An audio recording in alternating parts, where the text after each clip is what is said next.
दोस्तों, आज के समय में विश्व का हर एक देश अपनी शक्ति को बढ़ाने में लगा हुआ है। ये तो हम सभी ने देख लिया कि पिछले कुछ सालों में हर एक देश ने अपने पास नई नई मिसाइलों का निर्माण किया है। लेकिन विश्व के कुछ एक देश ऐसे भी हैं जो अधिक शक्तिशाली देशों की श्रेणी में स्पेशली गिने जाते हैं। अगर सर्वशक्तिशाली देश की बात करें तो आमतौर पर सभी के मुंह पर अमेरिका का नाम आएगा, लेकिन वास्तव में देखा जाए तो कई मौके ऐसे आए हैं जब रूस अमेरिका से अधिक शक्तिशाली देश साबित हुआ है। रूस के राष्ट्रपति व्लादिमीर पुतिन एक ऐसे शख्स हैं जो पिछले 20 सालों से भी ज्यादा से अपने देश में निष्पक्ष राज कर रहे हैं। लेकिन क्या आपको पता है कि राष्ट्रपति बनने से पहले व्लादिमीर पुतिन एक जाने माने जासूस थे जो अपने समय में सबसे बेहतरीन जांबाजों में गिने जाते थे। क्यों, हैरान हो गए ना? वेल, आज के इस वीडियो में हम आपको रूस के राष्ट्रपति के बारे में बहुत सी ऐसी बातें बताने वाले हैं जिससे आप समझ जाएंगे कि रूस आखिर क्यों इतना शक्तिशाली देश माना जाता है। तो बिना वक्त जाया किए चलिए शुरू करते हैं आज के गर्मा गर्म एपिसोड को। सबसे पहले अगर क्षेत्रफल की दृष्टि से देखा जाए तो रूस इतना बड़ा है कि उसके अंदर भारत जैसे 5 से 6 देश समा सकते हैं। अब जाहिर सी बात है कि जब देश बड़ा है तो उनके पास सैनिकों की संख्या भी अधिक होगी, और जिस देश का राष्ट्रपति स्वयं सैनिक रह चुका हो वो सैन्य शक्ति के महत्व को अच्छी तरह से जानता ही होगा। इसी खबरों में आने वाले रूस का इतिहास भी बड़ा मजेदार है। दरअसल 1991 से पहले रूस और भी बड़ा था, क्योंकि उस वक्त रूस के आसपास के सभी देश सोवियत संघ के सदस्य थे और वे कहीं न कहीं रूस के संगठित सदस्य कहलाते थे। लेकिन 1991 के बाद धीरे धीरे उन सभी देशों में आपस में मतभेद हुए और वे धीरे धीरे अलग हो गए। सोवियत संघ के बिखरने के बाद रूस की ताकत पहले से थोड़ी कम हो गई और अमेरिका को मौका मिल गया कि वह रूस पर अपना कब्जा कर सके। अमेरिका ने अपनी शक्ति का प्रदर्शन करते हुए पूरी ताकत लगा दी और वहीं रूस पर अमेरिका और पश्चिमी देशों ने काफी दबाव भी बनाया ताकि रूस पहले जितना शक्तिशाली कभी ना हो पाए। लेकिन रूस ने उनके आगे घुटने नहीं टेके।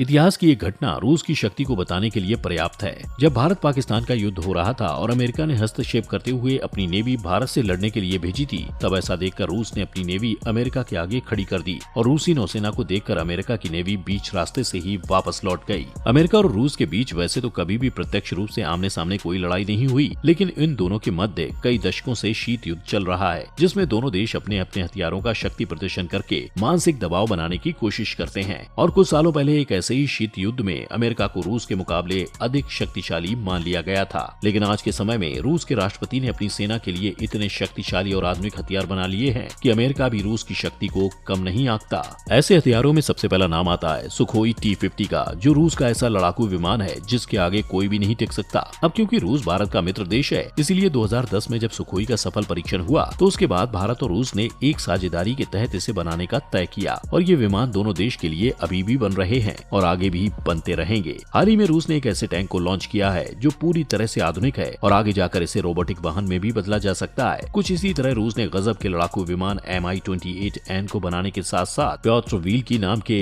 दमदार बैटलशिप अद्वितीय S-400 मिसाइल और तेज तलवार सुखोई Su-35 का भी आविष्कार किया है, जो इतने खतरनाक हैं कि अगर रूस इन्हीं हथियारों का इस्तेमाल करके किसी भी देश के खिलाफ जंग छेड़ दे तो हर हाल में उसकी जीत पक्की है। रूस बहुत लंबे समय से एक सशक्त देश के रूप में पूरी दुनिया की नजरों में अपनी जगह बनाए हुए है। हालांकि सोवियत संघ के बिखरने के बाद कुछ समय के लिए रूस विचलित हो गया था, लेकिन पिछले कुछ सालों में वर्तमान समय तक की अगर बात करें तो रूसी राष्ट्रपति व्लादिमीर पुतिन एक अच्छे शासक के रूप में उभर कर दुनिया के सामने मिसाल के रूप में प्रस्तुत हुए हैं, जिसे आज वहाँ के नागरिक एक ऐसा शासक मानते हैं जो जरूरत पड़ने पर सैनिक बनकर अपने देश की सेना के साथ भी खुशी खुशी लड़ सकता है। ऐसी बहुत सी बातें हैं जिन पर रूस की जनता अपने राष्ट्रपति पर गर्व करती है और इसीलिए वो 20 सालों से भी अधिक समय से पूर्ण बहुमत से वहाँ पर चुनाव जीतते चले आए हैं। आपने देखा होगा कि व्लादिमीर पुतिन चलते वक्त अपना एक हाथ मूव करते हैं और उनका एक हाथ स्ट्रेट रहता है। ये अंदाज उनका तब से है जब से वे सुरक्षा संगठन के सदस्य थे। जैसा कि आपने परेडों में देखा होगा कि एक सैनिक बंदूक पकड़ने की अवस्था में अपने एक हाथ को चौकन्ना रखता है और वो इतने कुशल सैनिक थे कि उनकी आदत आज तक नहीं गई। एक सैनिक के अलावा वो ब्लैक बेल्ट चैंपियन भी रह चुके हैं और यही वजह है कि इतने साल बीतने के बाद आज भी उनकी बॉडी लैंग्वेज एक सोल्जर की तरह ही है।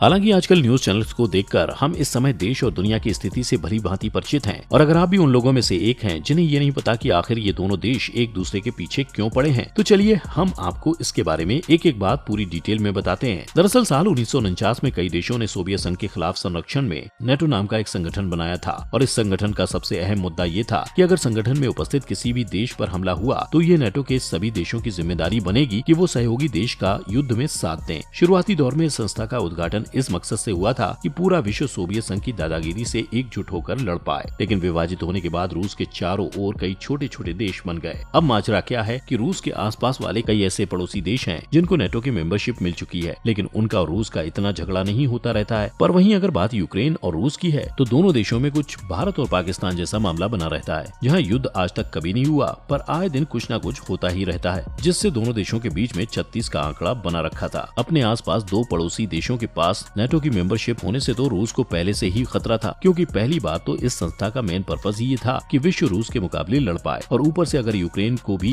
नेटो की मेंबरशिप मिल गई तो 24 घंटों में से एक भी मिनट ऐसा नहीं होगा जब रूस की जनता सुकून से रह पाती, क्योंकि यूक्रेन वैसे तो कमजोर देश है अगर हम लोग इसकी तुलना रूस से करें, लेकिन नेटो की ताकत का फायदा उठाकर अगर यूक्रेन रूस पर हमला बोल देता तो अमेरिका और कनाडा जैसे बाकी देशों को भी मजबूरन यूक्रेन के साथ मिलकर हमला करना पड़ता। और इतना तो हम सभी जानते हैं कि लगभग 30 देशों की सेना और अमेरिका जैसे देश के सामने इतना होशियार और ताकतवर तो कोई देश नहीं है जो जंग जीत सके, और इसीलिए रूस की सीधी मांग ये थी कि यूक्रेन को नेटो की सदस्यता न मिले। हालांकि बार बार सख्त तरीके से कहे जाने के बावजूद अमेरिका हर बार रशिया को दिलासा देता था कि हम लोग यूक्रेन को सदस्यता नहीं देंगे, लेकिन रशिया को दिलासा नहीं बल्कि इस बात की गारंटी चाहिए थी, जिसे अमेरिका आए दिन टालता रहा। नवंबर 2021 से लेकर रूस ने अमेरिका को बहुत मौके दिए कि वो अपनी बात पर अटल हो जाए, लेकिन जब हालात सुधरने के बजाय उल्टा और बिगड़ते दिखने लगे तो इससे पहले कि रूस खुद ही हमले का शिकार हो जाता, उसने खुद ही यूक्रेन पर 24 फरवरी 2022 के दिन हमला बोल दिया और युद्ध की शुरुआत कर दी। हालांकि जहां बाकी सभी देश एक पक्ष पर रूस या यूक्रेन के साथ हो गए, वहीं दुनिया इस वक्त सिर्फ ये जानना चाहती है कि आखिर भारत किसकी ओर रहेगा। भारत के मौन रहने के पीछे दो सबसे महत्वपूर्ण कारण हैं। पहला तो ये कि शायद ही ऐसा कोई मौका रहा होगा जब अंतर्राष्ट्रीय मदद के मामले में रूस ने भारत की मदद न की हो या भारत ने रूस की मदद न की हो, जिससे ये बात समझ में आती है कि अभी तक पूरे इतिहास में अगर वैश्विक स्तर पर भारत का कोई सबसे अच्छा मित्र रहा है तो वह रूस रहा है। लेकिन वहीं दूसरी ओर यूक्रेन से भारत को कोई ज्यादा मतलब भी नहीं है, पर यूक्रेन के साथ अमेरिका बहुत अडिगता के साथ खड़ा हुआ है, और अगर भारत ने यूक्रेन का साथ न दिया तो इससे सीधा भारत अमेरिका से अपने हाल ही में बने संबंधों को खराब कर देगा, और अमेरिका से संबंध खराब करना कितना नुकसानदायक हो सकता है ये तो हम सभी जानते ही हैं। हालांकि रूस ने कहा है कि उसका यूक्रेन के ऊपर कब्जा करने का कोई इरादा नहीं है, बस वो चाहता है कि रूस सुरक्षित रहे, और उसके लिए उन्होंने यूक्रेन से कुछ मांगे भी की हैं, पर वो मांगे ही इतनी अन्यायिक हैं कि यूक्रेन चाहकर भी सहमति नहीं दे सकता,